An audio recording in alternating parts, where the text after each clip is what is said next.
This week on the season finale of The Real Housewives of Salt Lake City. What the was that?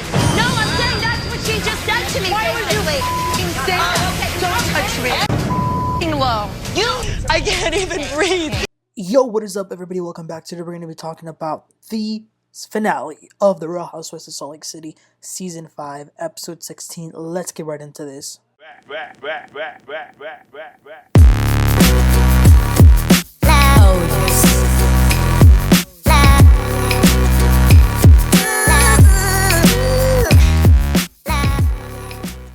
Oh my gosh, you guys, I cannot believe that the finale is here. It was a good one. Listen, the previous finales of Salt Lake City have just been so great that it's hard to imagine that it will ever be topped. And even though I don't think anything will ever top last season, I still think that this finale was very epic. And, the episode begins with Heather, and she's like narrating how they chose to be a part of this group, but sometimes your friends and the people that you spend the most of your time with are the ones that are out to hurt you.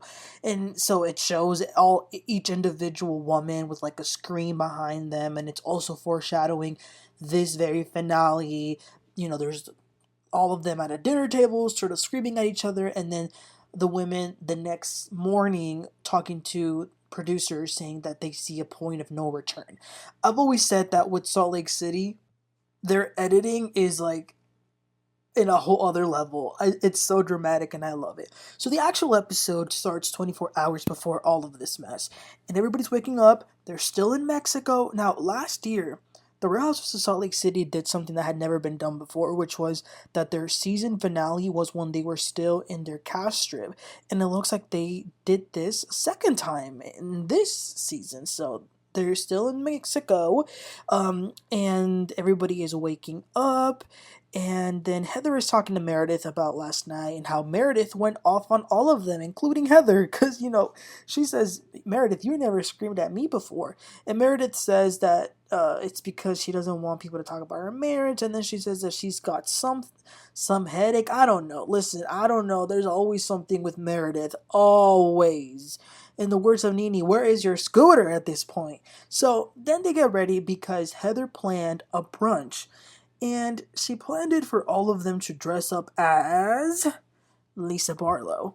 I like seeing Lisa's reaction because she really didn't know. So when she went down there to the lobby, all of them were waiting with like wigs similar to her hair, the sunglasses, and just taking pictures, selfies. But y'all already know she was loving this because she is a bit of a narcissist. Let's keep it real. So what can she like better than herself, So they go to this brunch and they're sitting, and Heather asks them to do their best Lisa impersonation, which is a pretty easy thing to do. I mean, all you gotta do is just be like, oh my gosh, I love Wendy's, I love my Diet Coke, and my ring is like $60,000. So, it's pretty easy to do a Lisa impersonation, but when Heather said, let's do it, I knew this was going to go south. I just felt it, and it did. So they're all doing their thing, but then when it's Whitney's turn, she gets up to do something, and Lisa calls out that the tag is still on her top.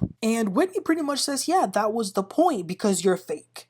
So that's when they start to go back and forth. And Lisa, she got very mad. She's like, I'm fake. And Whitney says, yeah, you use people, you become friends with them until they have served you whatever purpose you want, and then you drop them. And Lisa goes off and says, you will never be me, you will never be as successful as me. Whitney says, yeah, I don't want to be like you. I don't want to be a nasty person. Shut the F up and listen. Lisa then, she gets up and she sort of lunges towards Whitney and says, take that freaking wig off your head. Lisa then says that Whitney's been the one that's talked about her marriage, her business, and all this stuff. And Whitney says, no, you've talked about my marriage and my business. And Lisa says, go prove it, then I'll sue you and I'm going to take your new freaking house. Damn. I said this last week also that I noticed that there's been a lot of feuds in Salt Lake City, but this particular one with Lisa and Whitney this season, it's a bit much, the way that they've gone at it with each other. And one of the things I don't like about Lisa is the things that she says is that I don't exactly know how to describe it, but saying things like "you'll never be me," "you'll never be a success," little things like that just really rubbed me the wrong way. And again, I understand they're fighting, but it's just a very, very a lot of hate between these two for sure. So as they're going at it, Brittany then says something to have Lisa's back, and Mary pretty much says like, "Why are you even saying anything? Okay, all you do in this group is just record us." And Brittany says to her, "Well, you do the same," and they start to go at it. And then Brittany says that she was extremely hurt at the things that were said to her the day before, particularly by Meredith. I mean, Meredith called her disgusting. She called her vile and vicious, and "You're recording us?" So, Brittany is still pretty upset about this, which I understand. But then Meredith, wait. Brittany says to Meredith as well, "Meredith, I don't think I would ever be able to recover from what you did." So Meredith doubles down and she says, "Well, I'll never be able to recover from your accusations and your implications that I have an eating disorder. Don't talk to me. I'm not interested in you anymore." So they go at it, and Brittany gets up and says, "Okay, clearly I have no friends here," and then she storms off crying. Angie felt bad about it and goes after her, but that bothered Mary. Now here's the thing. I could see how that would bother Mary, but I wouldn't be mad at Angie only because there are certain people, myself included, when I see somebody cry, even if they are guilty, whatever it is, I can't help but to not feel bad for them. I just don't like, again, I don't care who it is. I could not even like the person, but if I see them crying, there's something about me feeling bad for them. So I understand why Angie went after her, but Mary was really upset about that. Matter of fact, it wasn't just Angie who went, it was also Lisa and Heather. But after that, it is then time to do some activities. So some of them, they split into two. Some of them go horseback riding, and then the other group goes to a class on how to make ceviche. Then it was time for the dinner. So the place where they were at just looked amazing. It was beautiful. There was a huge Ferris wheel outside, just absolutely stunning. So they order, and Bronwyn did a toast in Spanish, which I really appreciated her doing. The food looked good, and as they're getting their food, Angie asks Mary if she would like some of the thing that she ordered, and Mary is giving her the silent treatment, literally. So Angie's like, "What's wrong? Are you mad at me? You haven't talked to me yet, like all day." And Mary says, "You went after Brittany. You went after her. And what about what she said about me? Don't you care about me? You ran after her." Angie says, "I've spent time trying to get to earn your confidence." And Mary says, "I didn't ask you to. You made that choice." And Angie says, You said God brought us together." And Mary says, "Well, I'm human. Maybe I was wrong about you." And it was in this moment that I was reminded of like the Mary Cosby I don't like, the one that could be unempathetic, rude, and just, too much. Because I was just thinking, I mean, you don't get to say that to Angie. You can't. You can feel some type of way about what she did, but to try and discredit y'all's entire friendship because of that is crazy. But then that's where Mary starts to open up, and she says that she's big on loyalty. And Angie says, "I'm sorry, Mary, I love you. Give me your hand. You've changed my life." And when Angie says that, I think that allowed Mary to open, because Angie says that she sees Mary in a very different way. And Mary says, she breaks down and says that her parents abandoned her. Her mother cut her off, and she has abandonment issues. And she's in tears as she's saying this. And that was so sad because I think I don't think she's healed all the way. She still feels this little 6-year-old girl whose parents left her and didn't care for her. So that explains a lot. Not an excuse, obviously. We can't confuse an excuse for an explanation. But I appreciated that she said that. And Angie apologizes for making her feel like that. And she says again that she loves her. And Mary then she tells Angie that she is a blessing to her and she loves her as a sister, like as if she were her family. So I'm glad that little rough moment really actually brought them closer once they were able to talk about it. And I appreciate Angie's willingness to fight. for it, because, you know, the way Mary was reacting could have really easily have made another person like also want to react equally, but no, they took care of it. So that was beautiful. But then here comes the drama. Okay, so Meredith says that she has something to get off her chest. Oh Lord, here we go. Okay, so she says that she recently reached out to this podcaster that Whitney had been communicating with in regards to these Alibaba rumors. Now we all know who it is, this podcaster who I don't trust him, and I'll get to why in a second. So Meredith says that this podcaster, told her that he never said anything to Whitney about Lisa being the person behind this rumor of the Alibaba. He said that Whitney twisted his words and that he never said anything. Now here's the thing. I don't know too much about this because I try not to get too involved on the drama that goes on behind the scenes. I kind of just want to stick to what we see on the show. Sometimes it's inevitable because it's just like a big story or whatever. But with this particular one, I don't get it. But all I will say though is we did see a phone call that Whitney had with this said person where he, out of his mouth, said, "Oh, my friend told me that the person behind the rumors owns a liquor brand." So he said that. That wasn't twisting words. He said that. So again, I don't know. All I know though is that whoever is in the right, I hope that they stop with these podcasters, because I feel like a lot of them, what they really want is fame and they want to get into the drama, and all they end up doing is just creating more mess. So ladies, stop with these wannabes and, you know, trying to reach out to them. But here's the thing, I don't even know why Meredith is getting involved. This really doesn't even have anything to do with her. Lisa then says to Whitney, "You have no proof. I don't even talk to blogs." Whitney says to Lisa, "Yeah, you do. And it's no secret that you fed into reality Von Tease. A lot." Lisa says that isn't true. And Heather asks Whitney, "Who told you this?" Whitney says, "I reached out to Monica." Oh my gosh, a hush fell over Puerto Vallarta. At first, I didn't like the way they reacted. I mean, they acted like Whitney just like spoke to Satan. Like, I was like, damn. Listen, I don't like Monica either, but I think that they're doing too much at this point. So then Heather Gay, oh my gosh, she goes on one of these movie monologues that I'm starting to see that she likes to give. And she says that she says, "We put our armor every day to get ready for the attacks of the public because we put ourselves out there. And last year, a stranger was bullying and harassing us. And we are not realizing that we are all guilty of doing exactly what we hate. We are obsessed with trying to destroy each other. We're trying to find the proof, the evidence to use against one another to destroy each other.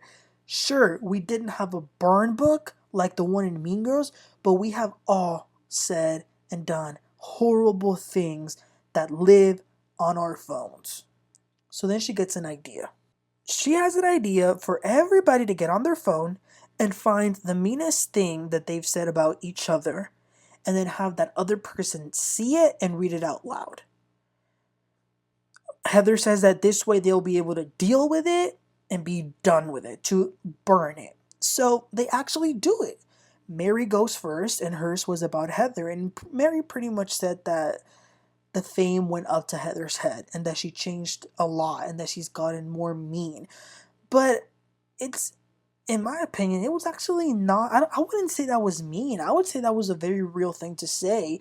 And Mary, even at the end of the message, said that she misses the old Heather who she got to know and that's who she loved Heather for. When Heather reads it, she says that who she is right now is her more authentic self.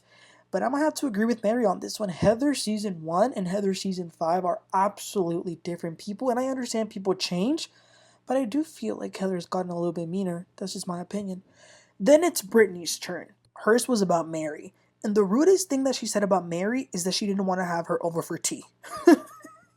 Now, Britney, is that really the meanest thing you've said? She says it is.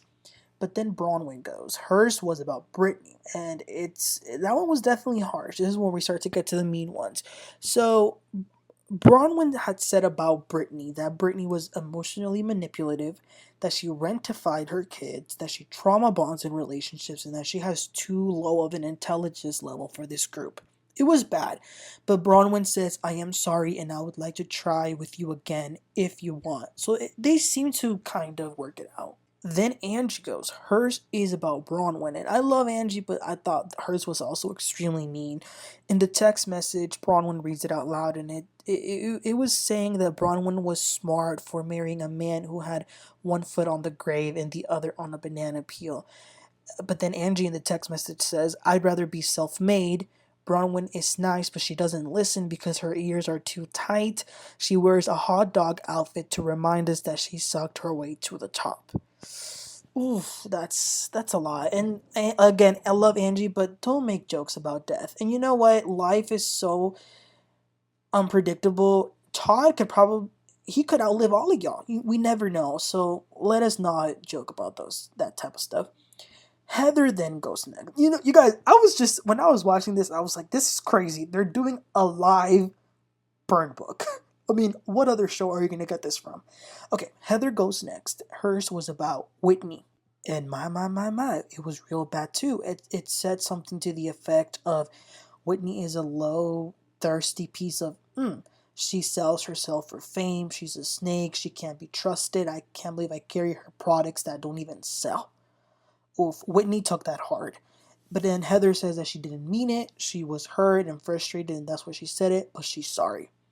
They then vow to be good friends, starting now. Whitney is next, and she decides to get the message that she sent to Angie about Lisa.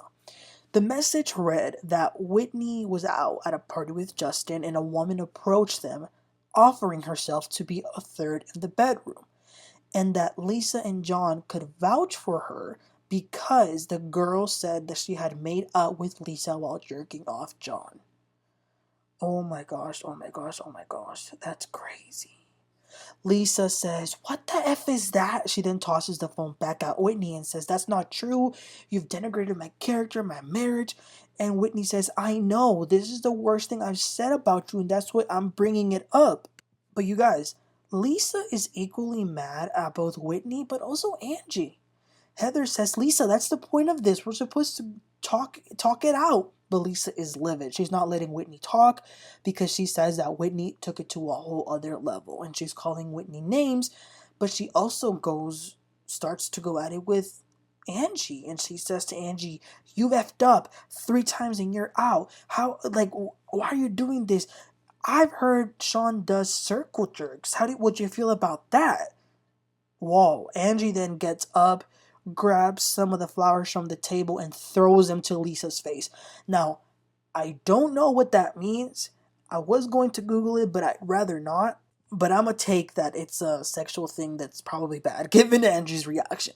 Now, again, Lisa was trying to say, what if I said that? But I understand Angie's anger. It was justified. It was bad, though, because Angie had to be grabbed back by a producer. Angie says, why would you say that? Why are you involving me into this? F you. Angie was, it was a lot. Everyone is trying to calm Lisa down, but then we start to get the finale cards. The ending of this episode was a bit weird. It felt a little bit rushed. Meredith then starts to scream like a crazy person. There's nothing okay about any of this. Lisa is in tears. She says that she can't breathe because they are talking about the nicest person. I'm guessing she's talking about John. But Bronwyn she's done with Lisa's BS. She says that she likes John, but why is he untouchable and the others aren't?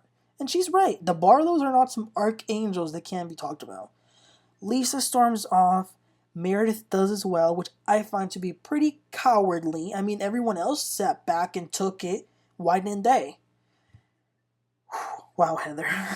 Heck of a job. And that was the end of the finale. I'm telling y'all, I was not prepared for this. The fact that they did that, let's sit and read the worst things we've said about one another was crazy. Really entertaining. But it was a lot. And I don't know, you guys. It's a lot. I'm kind of speechless. I don't even know what to say. Do I feel bad for Lisa? Of course I do. I wouldn't want people to talk about my marriage. But do I think that it's okay for... Do I think it's fair game? Unfortunately, I do. And I don't know, you guys. I want to ask you, do y'all believe the rumors? Part of me believes the rumors, not gonna lie. I don't know. I don't know. You never know what goes on behind closed doors. And if there's a saying in Spanish that says, Si el río suena es porque piedras trae, which means where there's smoke, there's fire. So I don't know. Y'all let me know what y'all think. Angie, totally justified. Don't talk about husbands. That's the reaction I probably would have given if I was Angie too. This was just a crazy episode, so please, you guys, let me know what your thoughts were about it. I'm looking forward to seeing your comments and talking about it in the comment section. Please don't forget to like and subscribe, and I'll catch y'all next time. Y'all have a great one. Bye.